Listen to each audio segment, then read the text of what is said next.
างทุกสิ่งทุกอย่างหยุดคิดหยุดปรุงหยุดแต่งแล้วก็สูดลมหายใจเข้าไปยาวๆลึกๆให้ตัวท้องสัก2-3 เที่ยวสัมผัสของลมหายใจที่วิ่งเข้าวิ่งออกกระทบปลายจมูกของเราก็จะเด่นชัดแล้วก็ผ่อนลมหายใจให้เป็นปกติธรรมดาให้เราพยายามสร้างความรู้ตัวนี้ตั้งแต่ตื่นขึ้นมาตั้งแต่ยังไม่ลุกจากที่นิวรณ์ธรรมต่างๆสติของเราก็ตั้งมั่นขึ้นความเกลียดคร้านก็คลายไปจิตของเราเกิดความกังวลเราก็ใช้สมถะเข้าไปดับอยู่กับลมหายใจนี่แหละก็เรียกว่าสมถะภาวนาความระลึกรู้ตัวของเรามีมากก็จะรู้กายเราก็รู้จิตรู้ความปกติของจิตรู้ความคิดที่จะผุดขึ้นมาปรุงแต่งจิตว่าเขาเกิดอย่างไรจิตของเราเข้าไปรวมได้อย่างไรตรงนี้แหละสำคัญถ้าเรายังแยกไม่ได้เนี่ยโมหะอย่างลุ่มลึกเลยทีเดียวจิตของเราก็ไปหลงเข้าไปรวมกับความคิดทำให้เกิดอัตตาตัวตนกายก็เลยหนักจิตก็เลยหนักอัตตาตัวตนก็คือกายเนื้อของเราแล้วก็ถ้าเรายังแยกรูปแยกนามไม่ได้เราก็วางอัตตาตัวตนไม่ได้พยายามหัดวิเคราะห์หัดสังเกตทุกคนก็อาจจะมีการควบคุมจิตได้ควบคุมจิตควบคุมอารมณ์ได้แต่ยังขาดการแยกจิตออกจากความคิดให้รับรู้สติตามทำความเข้าใจกับความคิดให้ละเอียดเราก็จะเข้าใจในเรื่องอนิจจังทุกขังอนัตตาความไม่เที่ยงของขันธ์ห้าที่เกิดขึ้นตั้งอยู่ดับไปเป็นเรื่องอะไรที่มันเกิดเป็นเรื่องอดีตก็เป็นของสัญญาบางทีก็เป็นเรื่องสารพัดเรื่องบางทีก็เป็นกุศลบ้างอกุศลบ้างที่มันเกิดจิตของเราเข้าไปรวมจนเป็นตัวเดียวกันแนบแน่นเลยทีเดียวถ้ากำลังสติกำลังความเพียรของเราไม่มีเพียงพอในยากจริงๆตรงนี้ส่วนมากก็อยู่ในกองบุญฝักใฝ่ในบุญความเคยชินของจิตที่ส่งออกไปภายนอกส่งออกไปข้างนอกเราก็คิดเดี๋ยวก็ปรุงเดี๋ยวก็แต่ง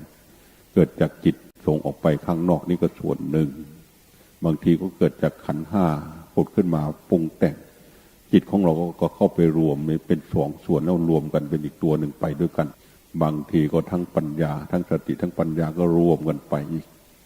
พอเราขาดการจำแนกแจกแจงเราก็เลยไม่รู้ถ้าเรามาสร้างความรู้ตัวนี่ก็เป็นส่วนหนึ่งที่เราสร้างขึ้นมาส่วนความคิดกับจิตนั้นเขาเกิดดับนั่นก็เป็นส่วนหนึ่งอยู่ถ้าเราสังเกตจนกว่าเห็นเขาเข้าไปรวมกันเขาจะแยกออกจากกันเราก็เห็นเป็น3 ส่วนความระลึกรู้ตัวส่วนหนึ่งที่เราสร้างขึ้นมาความว่างนั้นคือตัวส่วนหนึ่งส่วนอาการของความคิดที่มันเกิดดับนั้นก็ส่วนหนึ่งนั่นแหละให้เราตามดูถ้าเราแยกได้ตามดูความคิดเกิดดับเขาเรียกว่ารอบรู้ในกองสังขารรอบรู้ในอาการของขันธ์ห้าเขาเกิดขึ้นตั้งอยู่ดับไปเวลาดับไปอนัตตาความว่างเปล่าก็เข้ามาปรากฏเรื่องใหม่ก็เข้ามาอีกหมุนปรุงแต่งจิตของเราอยู่อย่างนี้แหละเราเข้าไปหลงเข้าไปร่วมทำให้เกิดอัตตาตัวตนเป็นธาตุของขันธ์ห้าเป็นธาตุของกองกิเลสเป็นธาตุของกิเลสถ้าเราแยกขันธ์ห้าได้ก็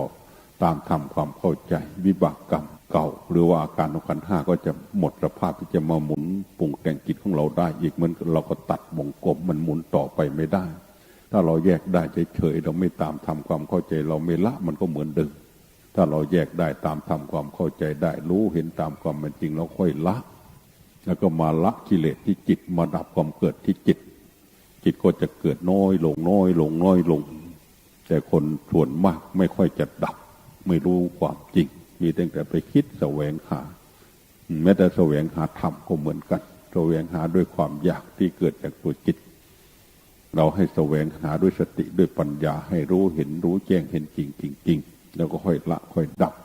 ถึงเราละไม่ได้แยกไม่ได้ก็ให้จิตของเราน้อมอยู่ในกองบุญกองกุศลเอาไว้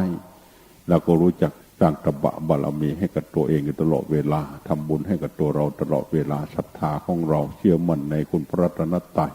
เชื่อมั่นในคำสั่งสอนของพระพุทธเจ้าแล้วก็ประพฤติปฏิบัติลงไปเรามีความโลภเราก็พยายามละความโลภเรามีความตนีแน่วแน่นเราก็พยายามละความตนีแน่วแน่นเรามีความโกรธเราก็พยายามให้อภัยทานอโหสิกรรมมองโลกในทางที่ดีอยู่ตลอดเวลาเรามีความเจ็ดคร้านเราก็ขยันหมั่นเพียรให้มากๆอย่าไปเจ็ดคร้านเราต้องพยายามเพิ่มสวนทางกับกองกิเลสเลยทีเดียว ถึงจะถึงจุดหมายปลายทางได้ถึงไม่ถึงจุดหมายปลายทางแล้วก็พยายามเดินอย่าพากันเกียจคร้านพยายามทำสมมุติของเราให้ดีภาระหน้าที่สมมุติอะไรที่เรายังขาดตกบกพร่องเราก็พยายามให้ดีเพราะปากท้องของทุกคนก็ยังอาศัยปัจจัยสี่อยู่เราก็ต้องทำความเข้าใจกับปัจจัยสี่ทำความเข้าใจกับโลกธรรมลาภยศสรรเสริญสุขทุกข์นินทาทำความเข้าใจกับทวารทั้งหกของเราซึ่งเป็นทางผ่านของรูปรสกลิ่นเสียงที่เข้าไปถึงดวงจิตของเราเวลาตากระทบรูปปุ๊บจิตของเราเกิดความยินดีไหมยินร้ายไหมเห็นรูปสวยๆแล้วเกิดความอยากได้หรือไม่นี่เขาเรียกว่าสัมผัสปัสสะที่ส่งเข้าไปทางทวารทั้งหกของเราเรามีสติคอยรู้จิตของเราเราก็จะคอยตรวจสอบจิตของเราตลอดเวลาแต่เปล่าเลยตั้งแต่เช้าขึ้นมาเราไม่ได้เจริญสติเลยเราจะไปรู้เท่าทันจิตได้อย่างไรจิตของเราส่งออกไปข้างนอกสักกี่เรื่องเราก็ไม่รู้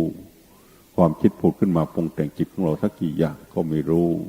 สติระลึกรู้ตัวอยู่ปัจจุบันเป็นลักษณะอย่างไรเราอาจจะมีอยู่อาจจะเป็นกระท่อนกระแท่นบางทีก็เล็กๆน้อยๆเราไม่ได้ทำให้ต่อเนื่องมันก็เลยไม่รู้ตรงนี้ถ้าเราฝึกฝนให้ต่อเนื่องกันจริงๆแล้วใหม่ๆเนี่ยอาจจะอึดอัดบ้างเพราะว่าจิตเขาเคยไปแบบโลกแบบธรรมชาติถ้าเราไม่ให้เขาไปเราก็อาจจะอึดอัดก็วิ่งหน้าวิ่งหลังอยู่ในกายของเรานี่แหละพอฝึกไปฝึกมามันก็จะช้าลงมันก็จะเชื่องขึ้นเหมือนกับการฝึกลิงฝึกม้าพยศนั่นแหละม้าพยศใหม่ๆมันก็ฝึกยากฝึกไปฝึกมามันก็เชื่องคนก็เอามาใช้การใช้งานได้เราก็ปล่อยได้จิตของเราก็เหมือนกันฝึกไปฝึกมาฝึกไปฝึกมาเขาก็นิ่งเขาก็รู้ความจริงเขาก็ไม่เอาหรอกการเกิดเป็นทุกข์เขาก็ไม่เอาเป็นธาตุของกิเลสมันเป็นทุกข์เขาก็ไม่เกิดเขาก็จะเป็นแค่เพียงผู้รับรู้อะไรผิดอะไรถูกสติปัญญาเข้าไปแก้ไขทำหน้าที่แทนอันนี้สำหรับบุคคลที่ขยันหมั่นเพียรจริงๆสำหรับคนทั่วไปของเรานี่ก็ยังอยู่ในกองบุญกองกุศลให้เจริญสติให้ต่อเนื่องได้สักเล็กสักน้อยก็ยังดีกว่าไม่ได้ทำให้มีความขยันหมั่นเพียรมีความเสียสละไม่เห็นแก่ตัวมีความเสียสละอยู่ตลอดเวลาไม่เห็นแก่ตัวต่อไปข้างหน้าก็จะเป็นพื้นฐานในการปล่อยในการวางให้เป็นทำให้เป็นมีให้เป็นเอาให้เป็นทำด้วยสติทำด้วยปัญญาจะมีมากมีน้อยเอามากเอาน้อยนั่นก็ทำด้วยเพื่อยังประโยชน์ให้สมมุติให้เกิดประโยชน์ขึ้นมาญาติโยมท่านใดอยากจะมาพักผ่อนมาฝึกที่วัดขอเชิญได้เลยปีหน้าอีกสักปีหรือ2 ปีที่วัดเรานี้จะบริบูรณ์เต็มที่เพราะว่าข้างล่างริมขอบบ่อหลวงพ่อก็ให้พาญาติโยมได้ทำศาลาที่พักอาศัยของญาติโยมอยู่ก็ทำเผื่อญาติโยมเผื่อทุกคนนั่นแหละทำเผื่อสมมุติเพื่ออย่างสมมุติให้เกิดประโยชน์ญาติโยมท่านใดเข้ามาวัดก็จะได้มีที่พักที่อาศัยน่าอยู่น่าอาศัยน่ารื่นรมไปพักที่ขอบบ่อจิตใจก็จะได้เบิกบานเห็นป่าเยอะๆให้อาหารปลาที่ขอบบ่อกำลังจะทำศาลาอยู่ศาลา2 หลังก็ใหญ่อยู่เหมือนกันก็ใหญ่อยู่เหมือนกันจะได้เป็นที่พักที่อาศัยของทุกคนไม่ใช่ว่าทำให้คนใดคนหนึ่งทำเพื่อสมมุติทำให้เกิดประโยชน์ให้กับทุกคนที่เข้ามาพักผ่อนที่ได้มาประพฤติปฏิบัตินี่แหละมีโอกาสเราก็ได้ช่วยกันทำทุกอย่างที่จะเป็นบุญเท่าที่โอกาสจะอำนวยให้เท่าที่กำลังจะยังมีอยู่ก็กำลังก็คงจะมีอยู่ไม่ได้ยาวนานเท่าไหร่ถึงเวลาก็คงได้ไปพอทุกคนก็มีการพัดพากจากกันไม่พัดพากจากกันตอนเป็นก็ต้องได้พัดพากจากกันตอนตายอันนี้เป็นกฎของไตรลักษณ์กฎของธรรมชาติจริงๆเราต้องเป็นคนที่เตรียมพร้อมทั้งภายในจิตใจของเราก็ไม่ให้เกิดความทุกข์เกิดความโศกเกิดความเศร้าเกิดความกังวลต่างๆเราก็ทำจิตของเราให้สะอาดให้บริสุทธิ์สมบัติสมมุติภายนอกเราก็ทำอย่างประโยชน์ให้กับเพื่อนเกิดแก่เจ็บตายด้วยกันให้กับหมู่ให้กับคณะอำนวยความสะดวกให้ทุกสิ่งทุกอย่างเพื่อที่จะยังประโยชน์ในการประพฤติปฏิบัติทำจิตของเราให้สะอาดให้บริสุทธิ์ให้หลุดพ้นให้สูงขึ้นไปนี่แหละถึงจะยากลำบากถึงขนาดไหนก็อดทนอดกลั้นพยายามทำเพื่อ